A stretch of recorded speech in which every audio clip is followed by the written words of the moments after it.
Cari amici, buon pomeriggio. Siamo qui oggi per raccontarvi i pozzi di Venezia e la salute dei veneziani. Noi siamo abituati a girare per la nostra bella città, che è costellata da una miriade di puteali, comunemente chiamate vere al pozzo, e non ci rendiamo conto della funzione fondamentale che hanno svolto nei secoli passati. Infatti Venezia è in acqua salata, ma non ha acqua dolce. Quindi uno dei primi problemi da risolvere per l'insediamento umano in queste terre incerte, in questo arcipelago, fu proprio quello dell'approvvigionamento idrico. E quindi si prese a modello chi già da prima si era insediato. I primi che erano arrivati nelle lagune, con intenti contemplativi, erano stati i monaci, in particolare i benedettini, e avevano organizzato la loro vita sociale, la loro vita comune, attorno alla corte, attorno a un cortile in cui avevano collocato una cisterna per l'acqua piovana, per raccogliere l'acqua piovana. Ecco, questo è uno dei casi emblematici di un monastero in un'isola, in cui al centro vediamo la corte lastricata, ovviamente, perché altrimenti l'acqua piovana si sarebbe sporcata, e al centro il puteale, la vera da pozzo. Ma se notiamo bene, ci sono anche sul selciato che è in discesa delle forine, cioè delle pietre forate. Come era organizzata questa cisterna? Faccio presente che a Venezia non si potevano certo creare dei pozzi artesiani, perché sotto si pescava solo acqua salmastra. E quindi si dovettero creare delle grandi fosse, vedete, di larghezza di circa 13,50 m, ma anche più grande, se il campo era più grande, e scavare e fare in modo che venissero isolate. Al numero 1, al centro, veniva posta la canna del pozzo, ovvero il puteale. Al numero 2 c'erano appunto le forine, cioè queste pietre forate che consentivano all'acqua piovana, raccolta perché il campo era inclinato, raccolta sopra le forine, di penetrare nel fondo e di raccogliersi nella canna. Ecco un campiello in cui vediamo chiaramente sia l'inclinazione del pavimento che queste forine, che sono in una foggia anche molto semplice, solo delle pietre forate. E questa è la sezione invece del pozzo. Ecco, pensate a ogni campo, sotto ad ogni pozzo, c'era una fossa scavata per 4,50 m, larga appunto minimo 13,50 m, con un'apertura della canna del pozzo di circa 90 cm. Veniva isolata questa cisterna con delle banche di creta perché doveva essere impermeabile, perché come vi ho già detto l'acqua all'esterno era un'acqua salmastra, quindi avrebbe inquinato l'acqua dolce. Da sopra penetrava l'acqua piovana, dalle forine, che entrava nei cassoni. Al di sotto di queste forine c'erano appunto dei cassoni in pietra, anch'essi isolati dal contesto, e sotto, dove vedete tutte quelle punteggiature, c'era della sabbia di Punta Sabbioni.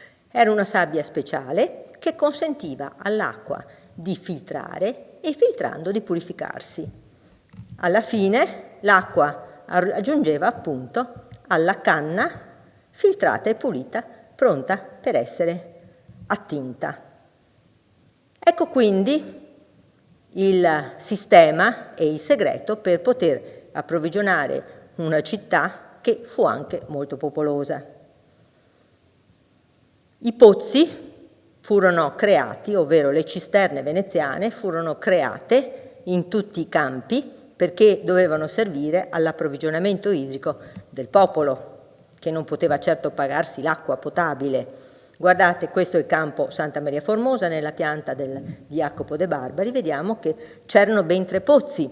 Vi era una campana cosiddetta dei pozzi, che dava il segnale al popolo, che si radunava e si metteva in fila davanti ad ogni pozzo, e il capo contrada apriva con le chiavi il coperchio di ferro che ancora voi potete vedere Questi coperchi non sono moderni, ma ci derivano proprio dalla storia, dai secoli passati, perché l'acqua era un bene prezioso e quindi andava custodita. Quindi solo a una certa ora del giorno si apriva il coperchio del pozzo, tutta la popolazione con i secchi andava a prendere l'acqua e guai se impiegavano quell'acqua per le arti e i mestieri, perché costoro avrebbero dovuto farsi arrivare l'acqua a pagamento attraverso le barche acquarole. La fraterna degli acquaroli era impegnata a fornire gratuitamente per il popolo 100 burchi di acqua all'anno. Poi il numero fu anche limitato, ma comunque doveva fornire anche una parte di acqua gratis. Inizialmente la città, quando non era ancora popolosa, si servì soltanto dell'acqua piovana, ma poi, quando cominciarono a esserci anche 80.000, 100.000, 140.000 abitanti, evidentemente l'acqua piovana non poteva più bastare. E quindi ci si rifornì con dei burchi appositi, con delle barche acquarole, gestite da un'apposita confraternita, e che andavano ad attingerla. Anche qui, dove attingerla?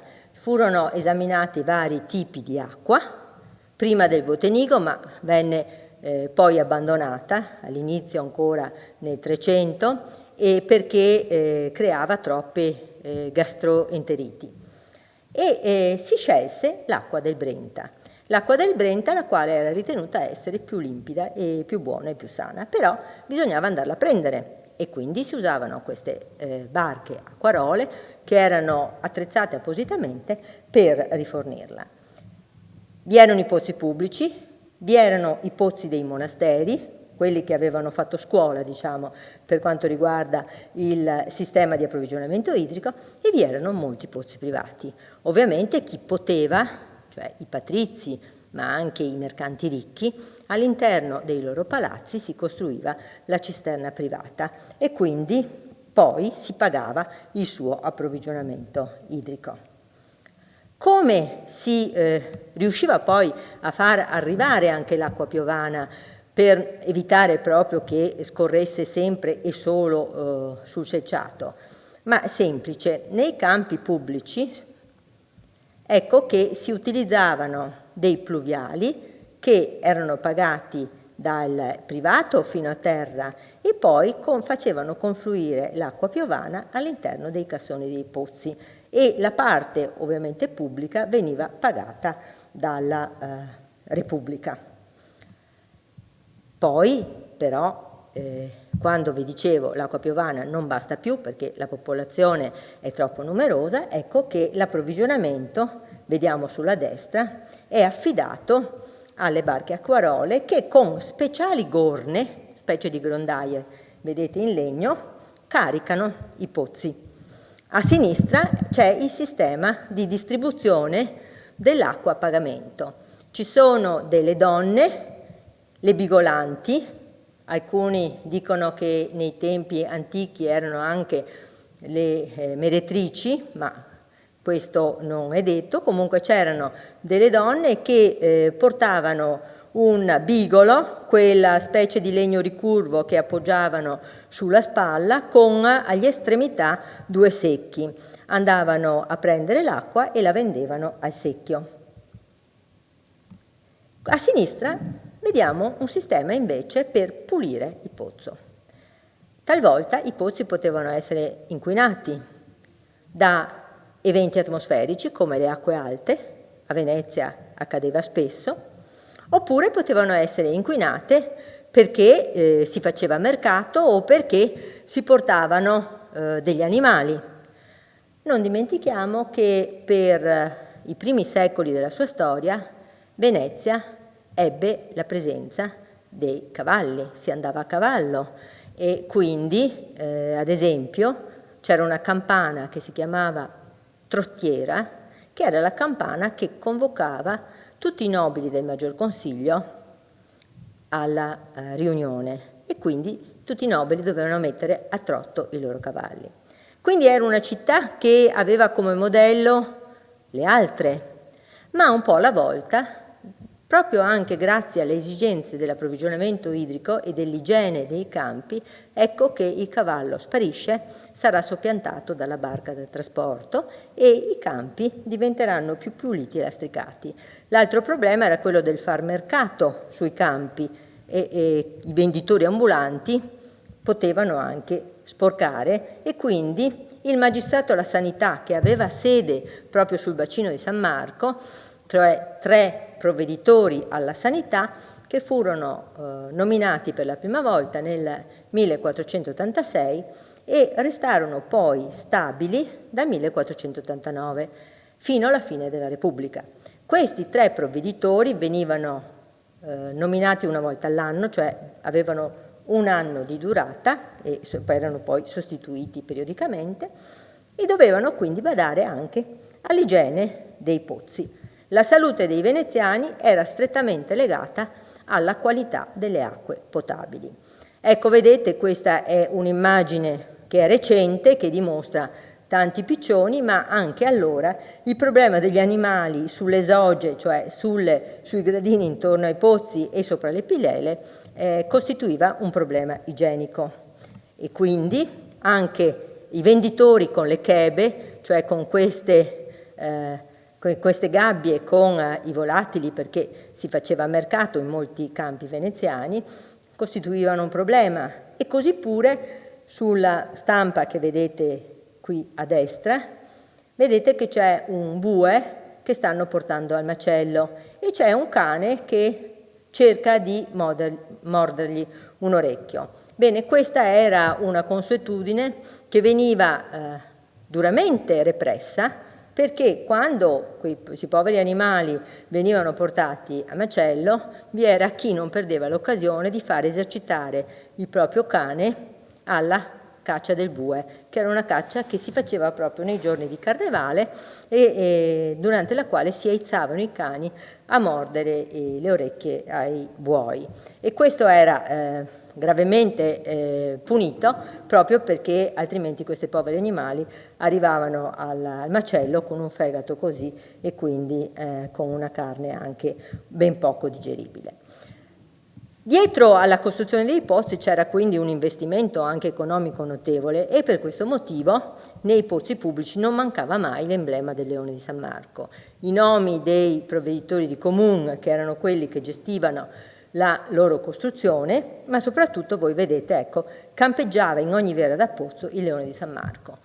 Ecco, questo è l'esempio più unico che raro di una vera da pozzo in cui il leone è rimasto, perché nel 1797 con l'arrivo dei francesi e quindi con la municipalità provvisoria vengono scalpellate tutte le immagini dei leoni da tutti i pozzi veneziani. Questo è un pozzo che è sopravvissuto perché semplicemente si trovava nel Lazzaretto Nuovo, dove non si pensò di andare a scalpellarlo. Un altro segreto per evitare che il pozzo venisse inquinato era quello di sopraelevare la cisterna, perché le acque alte erano frequenti, quindi se l'acqua salsa entrava dentro le pilele e penetrava negli strati più profondi, era molto difficile riuscire a bonificare quello che l'acqua salsa aveva inquinato. E quindi talvolta si preferiva abbandonare un pozzo inquinato piuttosto che cimentarsi con le pompe dell'arsenale per buttare continuamente acqua dolce e per pulire gli strati più profondi. Allora ecco che si cercava di ovviare a questo inconveniente alzando tutta la parte della cisterna in modo tale che la parte affiorante, la parte calpestabile della cisterna, in modo tale che l'acqua salsa durante le maree eccezionali non potesse raggiungere le pilele. Ma la cosa interessante è che all'inizio del 600, proprio in seguito ad una eccezionale alta marea, si decise di nominare per ogni contrada un nobile, un cittadino, affinché controllasse attraverso i facchini degli stazzi tutti i pozzi e facesse intervenire immediatamente tutti i facchini di Venezia per bonificarli a qualsiasi tipo di evento che lo inquinasse, in particolare le alte maree. Ma l'organizzazione era molto difficile, vi devo dare due nozioni su questo. I sestieri di Venezia erano divisi in contrade. Ad esempio San Marco aveva 16 contrade, San Polo e Santa Croce ne aveva 9.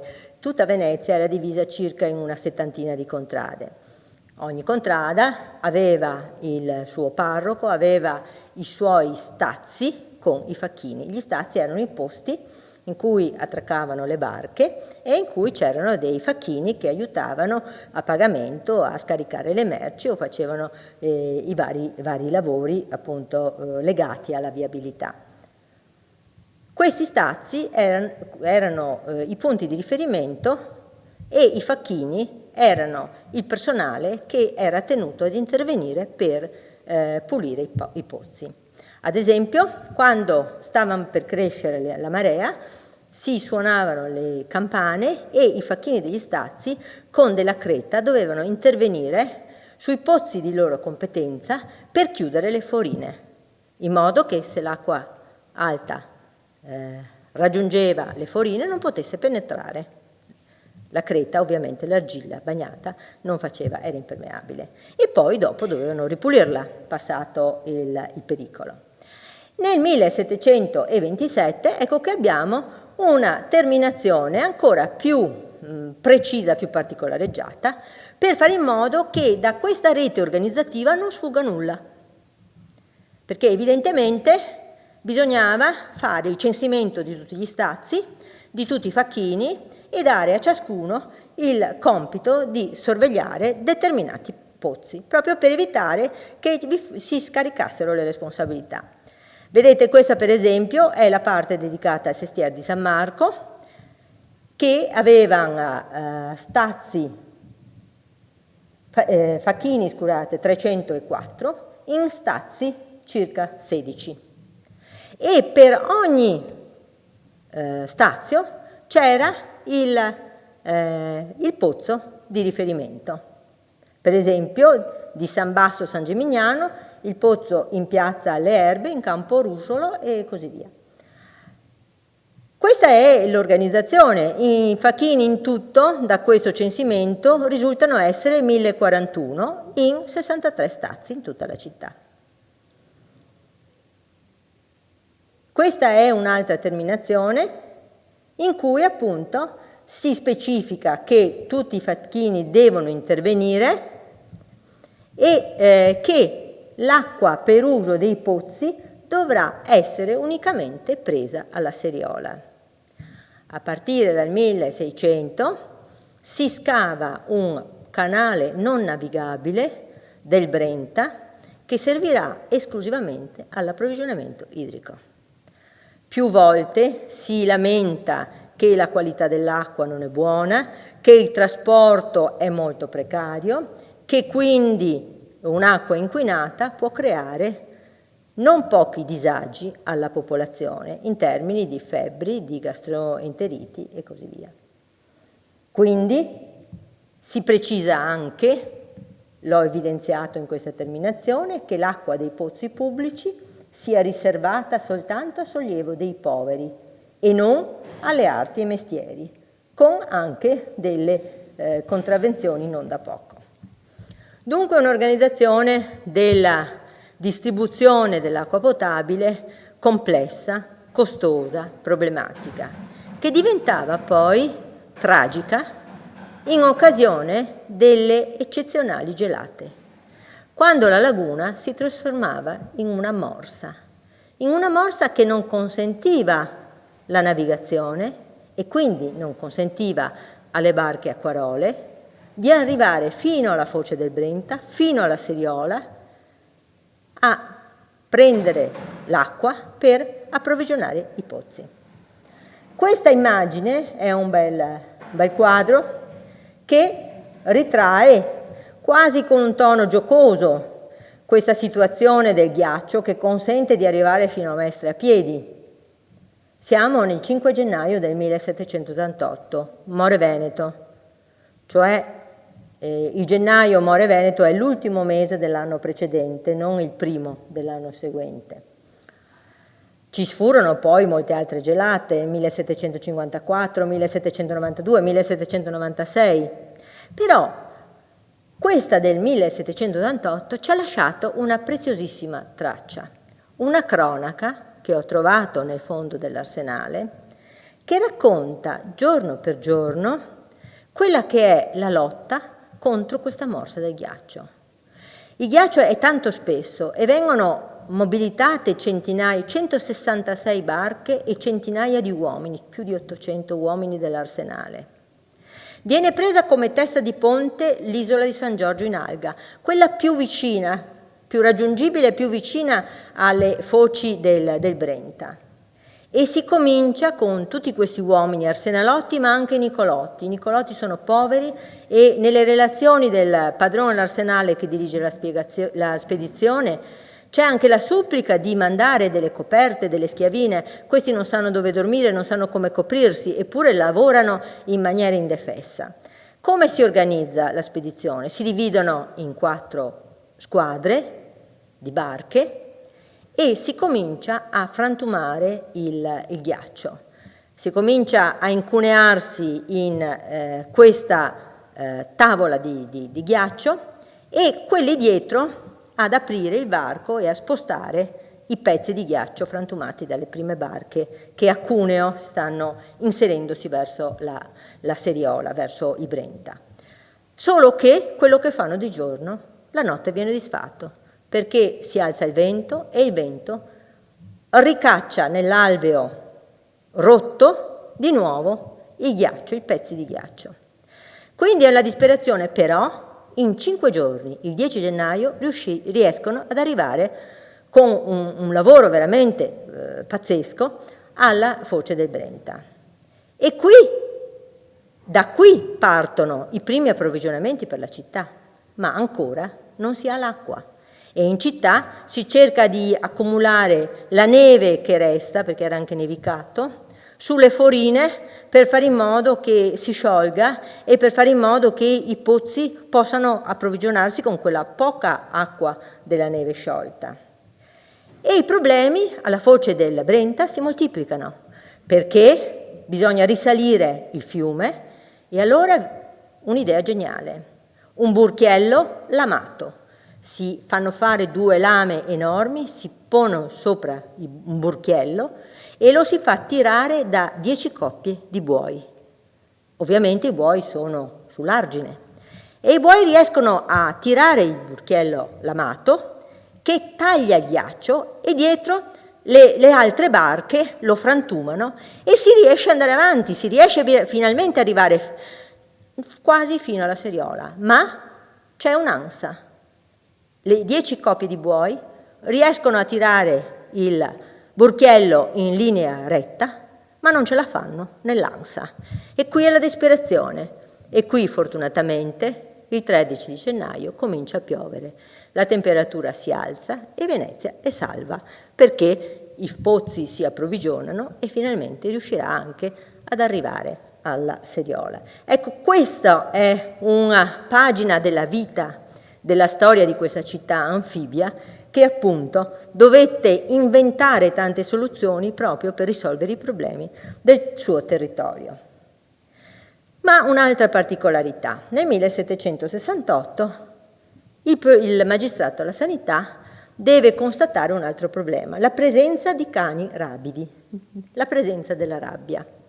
E allora ecco che decide, poiché i sintomi della rabbia sono palesi, non si sa quali siano le cure, ma si capisce che questi animali hanno un comportamento reattivo nei confronti della vista dell'acqua. E quindi, in questo proclama del 1768, il magistrato alla sanità ordina che tutti i bottegheri abbiano fuori dalla loro porta delle tinozze cariche di acqua, in modo da individuare la reazione dei cani rabidi, che potrebbero portare a morte le persone che poi mordono. Fanno anche delle ordinanze speciali perché tutti i padroni di cani mettano la museruola e perché i cani vaganti siano abbattuti con una ricompensa al loro capitano. E ecco, queste sono le immagini, vedete, sarà dovere a tutti i botteghieri, erbaioli, calegheri, ciabattini, perrucchiari e venditori del caffè tenere tutto il giorno fuori dalla porta delle loro botteghe, in sito esposto sulla pubblica strada, una mastella di acqua dolce. E anche è interessante appunto la descrizione dei sintomi del cane rabido, con segni di spuma alla bocca, renitenza al bever dell'acqua ed agitazione straordinaria del corpo. Ecco, per questo motivo anche sui nostri pozzi fu lasciato un segno. Nel 1795 si decide di scolpire in ogni zoggia, cioè in ogni scalino che contorna la vera del pozzo, ogni base di vera del pozzo, queste bacinelle, perché era molto facile riempirle quando si andava ad attingere l'acqua, dovevano essere sempre piene appunto per gli animali, non solo i cani rabidi, ma poi lo saranno anche per tutti gli animali che vivono in città.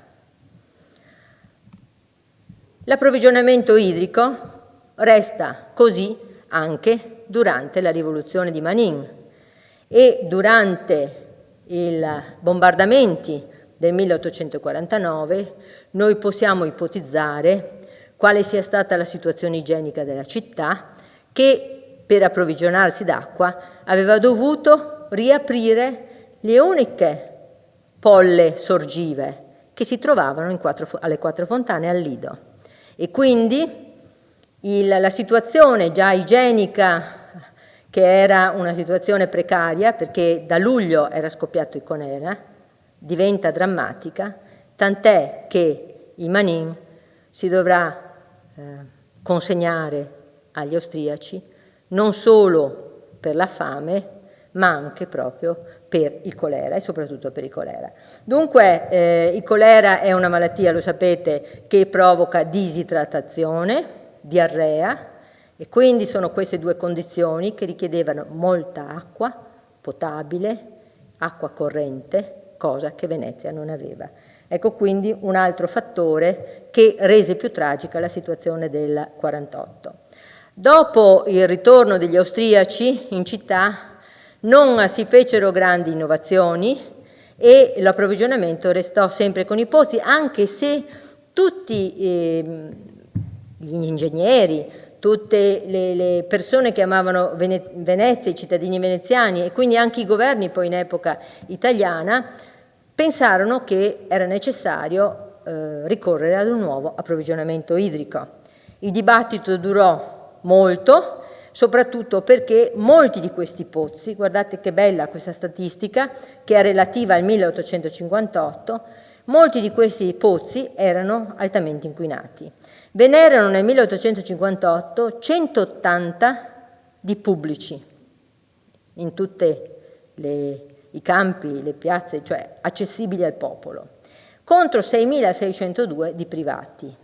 Ma se guardiamo quanti erano inquinati, beh, il numero era piuttosto grosso, era piuttosto alto di pozzi inquinati. 2.198 erano in cattive condizioni dei 6.602 privati e in cattive condizioni su 180 pubblici erano solo 24, ma la percentuale era comunque elevata. Finalmente si giunse, alla fine di molti dibattiti, si giunge alla scelta di creare un acquedotto, di posare una condotta, cioè sublagunare, che arrivasse e che portasse le acque della Seriola fino a Venezia. Acquedotto che fu inaugurato il 20 giugno 1884 con una grande celebrazione. Questa è l'immagine dell'invito per l'inaugurazione e vediamo il tragitto che questa condotta dovette compiere dalla Seriola sotto i Moranzani e dai Moranzani sotto la laguna fino a Venezia.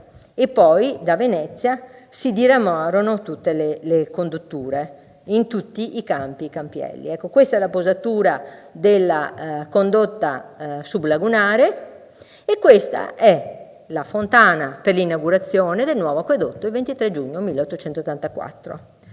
Dove arrivò l'acqua inizialmente, l'acqua arrivò nel centro storico, poi ecco che vedete fu portata anche nelle isole, sempre con la posatura di tubi sublagunari, e l'acqua dei pozzi continuò ad essere usata per le attività artigianali, cioè proprio per quelle attività alle quali era stato proibito per secoli di poterla utilizzare. Questa è anche l'immagine che dimostra dove arrivavano inizialmente le acque e quindi da dove veniva distribuita, cioè vicino ai pozzi furono fatte delle fontanelle e quindi il campo continuò a restare un centro di diffusione dell'acqua. Le donne veneziane lavavano in campo perché c'era la fontanella e poi invece con la modernizzazione e col progresso ecco che si dotarono anche tutte le abitazioni di acqua potabile. E qui siamo ai giorni nostri e quindi tutto quello che vi ho raccontato praticamente è la memoria di come la città ha vissuto inventandosi questa civiltà anfibia, cioè inventandosi queste misure, questa organizzazione particolare che consentì appunto a Venezia di vivere nell'acqua salsa, però riuscendo ad approvvigionarsi di acqua dolce, prima appunto grazie alle vere da pozzo e poi finalmente con l'acquedotto. E ovviamente la salute dei veneziani dipese direttamente dal tipo di approvvigionamento idrico per molti secoli. Questo è il libro in cui potete trovare degli approfondimenti che si intitola appunto Venezia civiltà anfibia. E per oggi vi saluto e grazie.